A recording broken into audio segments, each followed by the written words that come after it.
ہمارے پیارے نبی صلی اللہ علیہ وآلہ وسلم نے فرمایا، میرا پیغام لوگوں کو پہنچاؤ، اگرچہ ایک ہی آیت ہو۔ اللہ اس انسان کو تر و تازہ رکھے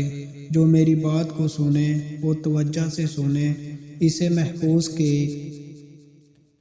محفوظ رکھے اور دوسروں تک ہو بہو پہنچائے۔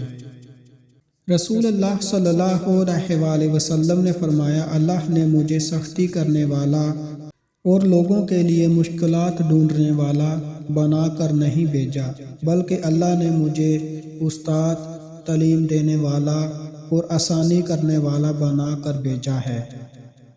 رسول اللہ صلی اللہ علیہ وآلہ وسلم نے فرمایا، میرے دل پر پردہ سا آ جاتا ہے اور میں دن میں 100 بار اللہ سے مغفرت طلب کرتا ہوں۔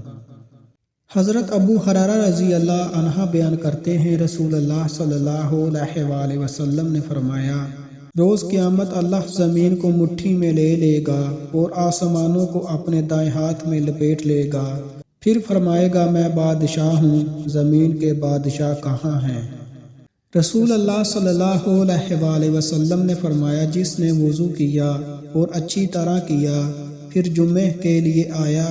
امام کے قریب بیٹھا، غور سے خطبہ سنا اور خاموش رہا، تو اس کے اس جمعے سے لے کر دوسرے جمعے تک کے مزید 3 دن کے گناہ بخش دیے جائیں گے۔ رسول اللہ صلی اللہ علیہ وآلہ وسلم نے فرمایا، تم میں سے کوئی بھی 100 مرتبہ تسبیح یعنی سبحان اللہ پڑھے گا تو اس کے لیے 1000 نیکیاں لکھ دی جائیں گی